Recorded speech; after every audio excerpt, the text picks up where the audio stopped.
1947 के बाद की एक तारीख मैं बता रहा हूं और आपको एक टास्क भी दे रहा हूं, क्योंकि सारे लोग पढ़े लिखे यहां दिखाई दे रहे हैं हमें, जो है 26 नवंबर 1949, जिस दिन हमने अपने देश के संविधान की प्रस्तावना को एक्सेप्ट किया था। प्रस्तावना में क्या लिखा गया है?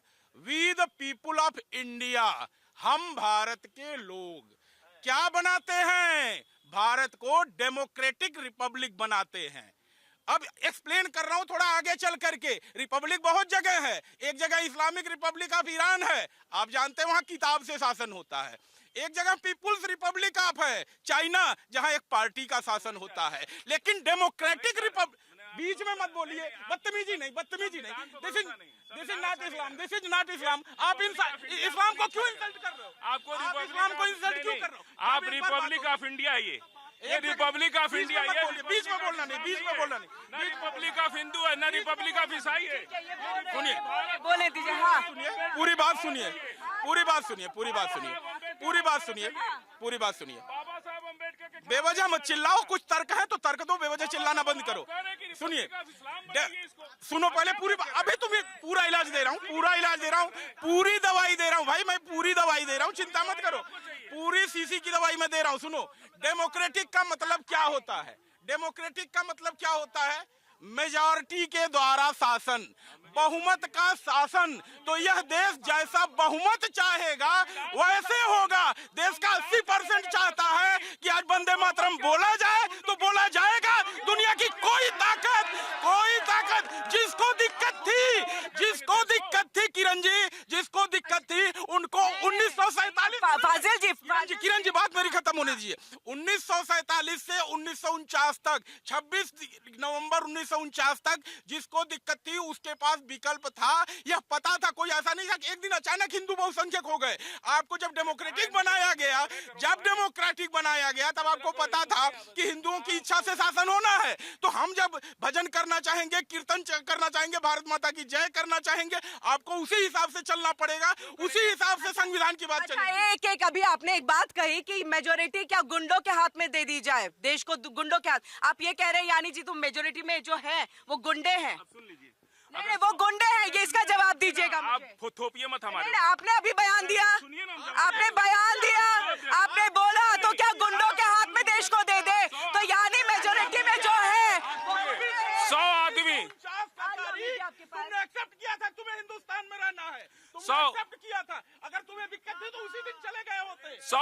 100 लोग मिल करके, सुनिए एक मिनट सुनिए, आप लोग 100 लोग मिल के अगर गांव को लूट ले, आप कहिएगा कह रहे तो मेजॉरिटी का फैसला था, लूट लिया, ये चलेगा क्या? तो आपको देश लूटता हुआ दिख रहा है, आपको पूरे देश लूटता हुआ दिख रहा है, आपको अभी ये बयान आपका गलत है।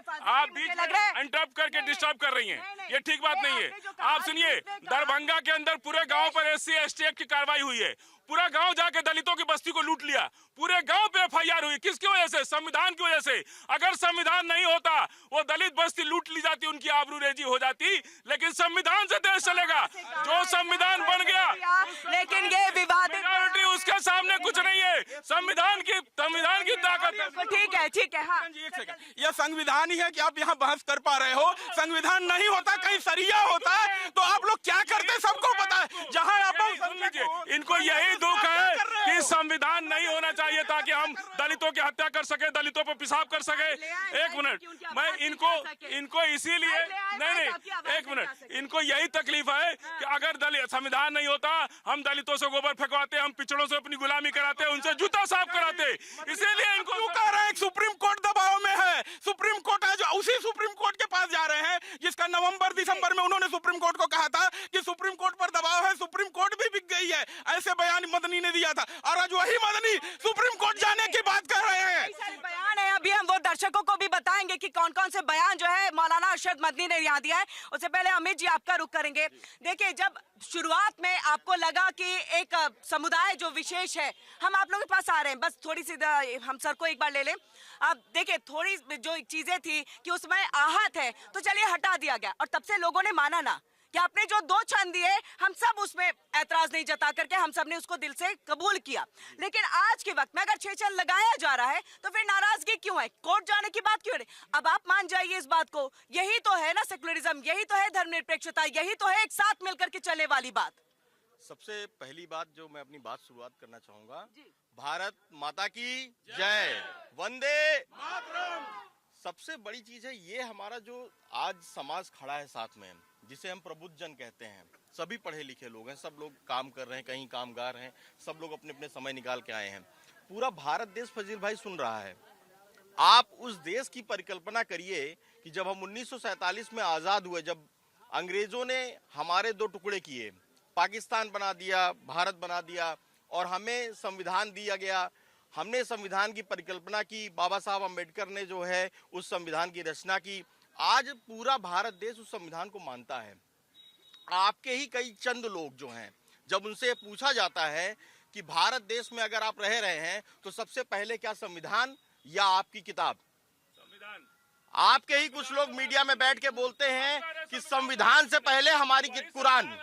और हमारे ही लोग, हमारे जो बहुजन हैं, मैं आपको बताना चाहूंगा, बहुजन ये कहता है अगर हमारी गीता से पहले हमारा देश है, हम अपने देश को पहले रखते हैं, उस पे हमें प्रभुता में, समता में अभिमान है। मनुस्मृति आप कहाँ जा रहे हैं? अभी आप संविधान की बात कर रहे हैं। मनुस्मृति, क्या मनुस्मृति से देश चल रहा है? फाजिल भाई, तो मनुस्मृति से देश कहाँ चल रहा है? आप बाबा कहाँ चला रहे हैं? चलाना चाह रहे हैं ना, हम तो गीता को भी कह रहे हैं कि देश ऊपर है। आप ये बताइए, मुस्लिम पर्सनल लॉ बोर्ड आपके हितों के लिए बना था क्या? मुस्लिम पर्सनल लॉ बोर्ड आपके हितों की रक्षा कर पाया? कर रहा है। तो महिलाएं, जो महिलाओं का जो है, पैसा देता है उसको। किसने पैसा दिया? किसने पैसा दिया? आप ये बताइए, आपको फिर आप किस चीज की बहस करना चाह रहे हैं? आप इधर देखिए, आप एक एजेंडा मत चलाइए। अगर आपको जानकारी का अभाव ये है कि आप मुस्लिम पर्सनल लॉ बोर्ड बताइए ना, कितने लोग हैं उसमें, कितने लोगों को बेनिफिट मिलता है? और किसको मिलता है सर? किसको मिलता है? सुनिए, मुस्लिम पर्सनल लॉ बोर्ड या वक्फ बोर्ड जो भी करे, मुसलमानों पर जितने, सुन लीजिए, दोनों का काम है। सुन लीजिए, मुस्लिम पर्सनल बोर्ड ही सारे 10,000 मुसलमान नौजवानों को जेल से बाहर कराया। आतंकवादी केस में यूपी 1 यूपी 2 में 10,000 मुसलमानों को जेल में डाला गया था। उन सबको केस लड़के अदालत ने बाइज्जत बरी किया। और सुन लीजिए, अभी भी करते हैं, हम लिविंग रिलेशन में नहीं रखते हैं। आप क्या करते हैं? आपके यहाँ पे लिविंग रिलेशनशिप किसको कहते हैं, आपको पता है फाजिल भाई? लिविंग रिलेशन है कि नहीं ये बताइए। अब इधर आइए, इधर आइए। लिविंग रिलेशन सुन लीजिए, नहीं रुकिए, सुनिए। वक्फ बोर्ड, किस एजेंडे के तहत आप बात कर रहे हैं? सुन लीजिए, आपने कहा ना आपको जानकारी का अभाव है। पर्सनल लॉ बोर्ड और वक्फ बोर्ड दोनों अलग चीजें हैं। आपने कैसे कहा काम मुसलमानों की हिफाजत करना? क्या हिफाजत हुई? अब सुन लीजिए, क्या पर्सनल लॉ बोर्ड आप महिलाओं की क्या हिफाजत कर रहा था? साहबानो केस आपको पता है? सुनिए, साहबानो केस आपको पता है? एक साहबानो है कि 1 लाख साहबानो? बहुत है, बहुत शाहबानो है। इधर आइए, जो एक मिनट रुक जाइए, आप सुन लीजिए। उसको सरकार ने, तत्कालीन सरकार ने, आपको जानकारी नहीं थी, आपको जानकारी, ये दोस्ती है। चलिए, और मुस्लिम लॉ बोर्ड को और वक्फ बोर्ड को जो है शास्त्र मत, नहीं, इस तरह आप मेरे भाई हैं, आपका पूरा सम्मान है, लेकिन इस तरह आप एजेंडा मत चलाइए। इधर आइए, छोड़िए, अब हम इधर जितना आप उनको कवर ही कर दे रहे हैं। भाई हमारे, ये बड़े भाई हमारे छोटे भाई हैं, हमको ज्यादा हक है अच्छा, ये बड़े हैं, बोलिए, आप आपने तो कह दिया जो बड़े भाई हैं वो तो गुंडागर्दी करते हैं और गुंडों के हाथ में किससे कहेंगे? किससे कहेंगे? गुंडा कह देंगे। गुंडा किसको कहेंगे? अरे हम अपने भाई को ही तो कहेंगे। हमारे घर में सिल बंटवारा कौन करता है? कौन हमारे बट्टा तोड़ देता है? कौन हमारी पतीली फाड़ देता है? कौन हमारा चूल्हा अलग कर देता है? लीपा पोती कवर अप करे। नहीं रुकिए, वो बात नहीं हो पाई। एक बात जो हुई वो नहीं हो पाई कि वह मुस्लिम पर्सनल लॉ बोर्ड क्या करता है, 10,000 नौजवानों को बाहर किया जेल से मुकदमा लड़ करके, जो यूपी 1 यूपी 2 में जेलों में सड़ रहे थे आतंकवादी केस में। आज भी हमारा चाहे वक्फ बोर्ड को खत्म करने का मामला हो, मुस्लिम पर्सनल लॉ बोर्ड लड़ा केस, चाहे जितनी भी औरतें, और वक्फ बोर्ड की जहां तक ये बात कर रहे हैं, वक्फ बोर्ड में ये नियम है, तलाकशुदा लड़की और विधवा लड़की को पैसा मिलता है वहां से 4,000 5,000 8,000 10,000 जिसका जो खर्च। तलाक क्यों नहीं खत्म करवा दिया? 3 तलाक पहले भी नहीं। शाहबानो की ऐसी हालत क्यों है? मीडिया प्रोपेगेंडा यार, कहाँ से चीजें आ गई हैं? मैं, अच्छा, आप जहाँ रहती हैं, आप कहाँ रहती हैं? आपकी दोस्त हैं मुसलमान? हाँ। तो हैं 2-4 ऐसी जो 10 शादी की हो या 5 शादी की हो? कोई लड़का? लड़कियां नहीं करती ना, लड़के भी, कोई लड़का जानती है जिसको? लड़के तो है, 4 शादी की है। 4 तो नहीं, 2 तो है। एक कितनी है? 2 है। अगर वो शादी नहीं आइए ना, आ जाइए जगह। हाँ, जवाहर राणा की बेटी जो है अभी फिलहाल नया केस अदालत में गई है अपना कंप्लेन लेकर के, आपका पर्सनल लॉ बोर्ड क्यों नहीं उसकी हेल्प कर रहा है? थोड़ा बताइए बताइए ना क्या है? कन्हैया लाल के मर्डर को भी तो दिया गया ना, वकील दे दिया गया। उल्टा ले गई। नहीं, पूछ कन्हैया लाल की हत्या में हाँ। बीजेपी ने उसको उठाने की कोशिश किया। किसने चुनाव में कहा कि कन्हैया लाल का नाम किसने लिया? जिसको चुनाव में फायदा होना था वो लिया नाम। चुनाव में मत जाइए, मर्डर घूम रहा है, मुस्लिम लॉ बोर्ड ने उनको दिया या वकील नहीं दिया, ये बताइए। बेल हो गई उनकी और अदालत ने ये कहा के, सुनिए, कन्हैया लाल के हत्यारों की बेल हुई। अदालत ने ये कहा के बेल दिया कि प्राइमा फेसी में इनका कोई रोल नहीं दिख रहा है, इसलिए उनको जमानत दे दी जाए। वकील देने वाला काम मुस्लिम लॉ बोर्ड ही किया है। ये उस मुद्दे पे आ ही नहीं सकते, उस बात को गोल गोल ही घुमाते रहेंगे। आप 10 बार पूछ लो, यहीं खड़े हो गए। कन्हैया लाल वाले मैटर पे आप कुछ कहना चाहेंगे? जी हाँ। वो तो जमीयत उलेमा हिंद ने लड़ाने केस और साफ साफ वीडियो है जिसमें मर्डर किया गया है। हाँ। फिर क्यों केस लड़ते हैं उनका? क्यों केस लड़ते हैं? फिर क्यों केस लड़ते हैं? अब ये तो वकील और कोर्ट का तो यही है कि 100 दोषी छूट जाए, एक निर्दोष को सजा ना हो। यही तो वजह है हमारे यहाँ लूप होल से सबसे बड़ी बात यही है। आप लोग में से कुछ नहीं, आप लोग कोई कुछ कहना चाहेंगे? चलिए ठीक है, आप लोग की बातों में पब्लिक थोड़ा उनका खाना ये हो गया। हाँ। देखिए, मैं मीठी मीठी बातों में आने वाला आदमी नहीं हूँ। ले आ रहे हैं फाजिल जी। नहीं, कोई मतलब नहीं है। वो बहुत भाईचारा ही हो जाता है अंतिम में। जब आप जनसंख्या आपकी कम हो जाती है, वहाँ भाईचारा बन जाते हैं। देखिए, मैं सीधी बात कहूँ, 1937-35 से शुरू हुआ। बीच में भाई इस्लाम नहीं सिखाता इस तरह से उल्टा सीधा बोलो, बीच में दखल देना नहीं। आप ही बोल लो, डिबेट कर लिया, सर इसमें 1935-37 से कांग्रेस को एक बीमारी लगी हुई थी और उस बीमारी के 3 लोग सबसे ज्यादा शिकार थे। एक थे चाचा जी, जिनकी कहानी सब लोग जान रहे हैं। एक थे पापा जी, जिनकी भी कहानी सब लोग जान रहे हैं। और एक थे बाबा जी। चाचा जी, बाबा जी, पिताजी, इन तीनों लोगों को मुसलमानों से बहुत डर लगता था और उसी के डर में कांग्रेस आज तक उस डर से बाहर नहीं निकल पाई है। जब बात हो रही है यहाँ पर, महात्मा गांधी की हत्या जो कर दे वो बात करेगा देश के संविधान की। जो महात्मा गांधी की हत्या हो गई आजादी के बाद, हमारा देश जब आजाद हुआ तो आजादी के सबसे बड़े योद्धा की हत्या हो गई। और किसका नाम आया उसमें? कौन जेल गया? किसको क्या हुआ? और फांसी हुई गोडसे। अगर संविधान ने फांसी तो दिया ना, और कौन देगा सर? जाता क्या आपके हिसाब से? फांसी दी गई ना। संविधान को खत्म करना। कन्हैया लाल के मर्डर को वकील तो नहीं दिया गया ना, मतलब वकील तो नहीं दिया गया ना गोडसे को बचने के लिए। काहे नहीं वकील दिया? कै साल जेल में रहे? कितने साल रहे? जेल में रहे ना, फांसी हो गई ना। कितने लोग को छोड़ दिया? देखिए, निर्लज्जता की कोई सीमा नहीं होती है। सीधी बात मैं कह रहा हूं यहाँ पर कि भाई वंदे मातरम आपको कहना पड़ेगा। इसके लिए आपको देश के संविधान ने बाध्य किया है। जब संविधान की पहली प्रस्तावना में लिखा गया है कि बहुसंख्यक के हिसाब से देश चलेगा, तो बहुसंख्यक भैया प्रियम्बल में डेमोक्रेसी का मतलब क्या होता है? डेमोक्रेसी का मतलब क्या होता है? बताओ, डेमोक्रेसी का मतलब क्या होता है? 20% का 80% बहुसंख्यक देश चलेगा। नहीं, देश में डेमोक्रेसी का मतलब 15 करोड़ हिंदू यहाँ कहाँ बहुसंख्यक हो गया? और बाकी मुस्लिम 30 करोड़ आदिवासी, 30 करोड़ दलित। आदिवासी किस में आते हैं? आदिवासी किस में आएंगे? आदिवासी तो बुद्ध धर्म में है। सिख किस में है? आप इसी एजेंडा पे काम कर रहे हैं। कांग्रेस नहीं, हमारे 5 करोड़ अभी दिल्ली के अंदर राजेंद्र पाल गौतम के नेतृत्व में 5 करोड़ लोग हिंदू धर्म छोड़ के बुद्ध धर्म चले गए। इसी वजह से चाहिए ना। बेवजह परेशान क्यों हो रहे हो? काहे परेशान हो रहे हो? फिर तो खुश हो ना, तुम खुश हो ना, काहे परेशान हो रहे? देखिए, इन लोगों को दिक्कत क्या है कि आज एक इनको घुनघुना मिल गया यूजीसी का। नहीं तो अभी तक जो चीजें चल रही थी देश में, इनको बड़ी दिक्कत हो रही थी कि किस तरह से हिंदू सनातनी जो है अयोध्या में, काशी में, मथुरा में, बाकी सभी जगहों पर जाति पंथ भूल करके एक होकर के, इवन सिख हमारे भाई, जैनी भाई, सारे लोग रुख कर रहे हैं प्रभु श्री राम की तरफ, मथुरा की तरफ, अयोध्या की तरफ। और यही चीज इनको दिखा रहा है कि कांग्रेस ने क्या किया, हमको बांटा कि भाई तुम क्षत्रिय हो, तुम वैश्य हो, तुम अमुक जाति। भैया वर्ण व्यवस्था कर्म व्यवस्था से आधारित है। वर्ण व्यवस्था कर्म व्यवस्था से आधारित है। शंभुक ऋषि के 1 मिनट लाइए। शंभुक ऋषि को जानते हैं? शंभुक ऋषि की हत्या क्यों हो गई? दलित होने की वजह से ना।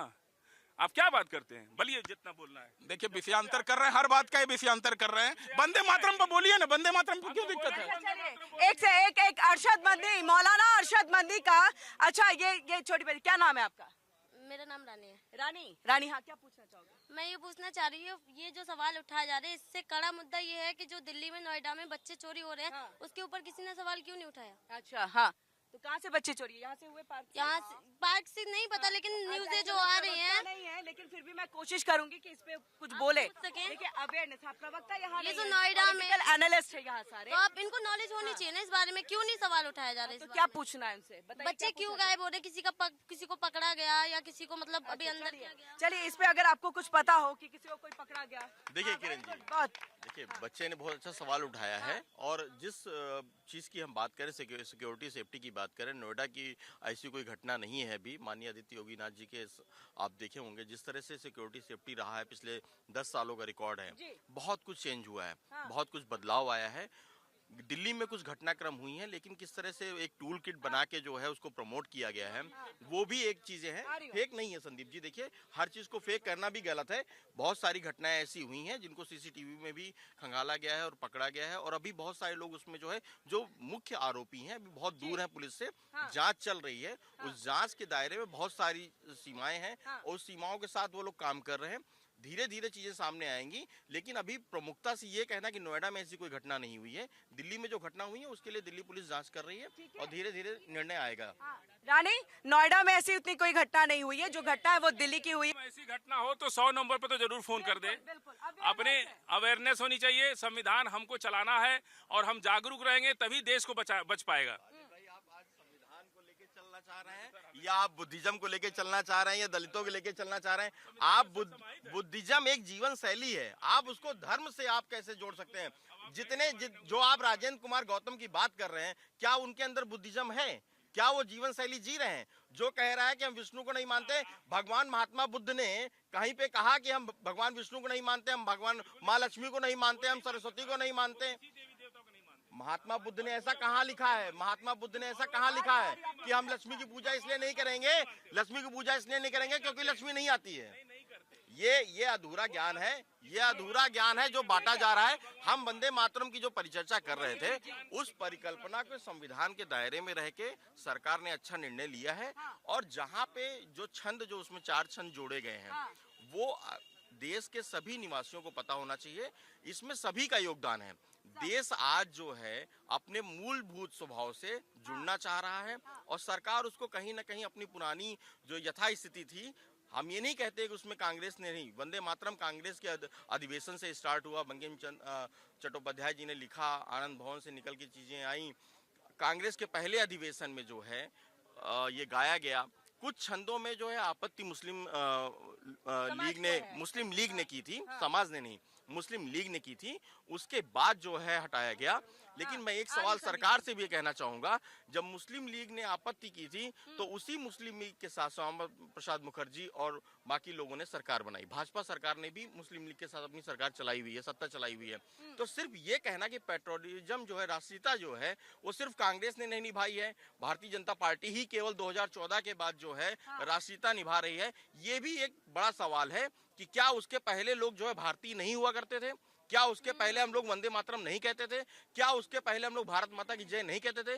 किरण जी, आप भी हैं यहाँ पे, बचपन से लेके अभी तक हम लोगों ने हर बड़े जो राष्ट्रीय कार्यक्रम होते थे, वहाँ पे हम लोगों का कार्यक्रम स्टार्ट होता था वंदे मातरम और भारत माता की जय से। देखिए सवाल अमित जी इसको लेकर के आप कहते हैं, मैं कहती हूँ, संदीप जी कहते हैं, लेकिन वहीं पर अगर मैं मौलाना अरशद जी को कह दूं, वो नहीं कहेंगे भारत माता की जय। नहीं, मैं बस नहीं, मेरा सवाल मेरा अमित जी मेरा सवाल इसी को लेके है।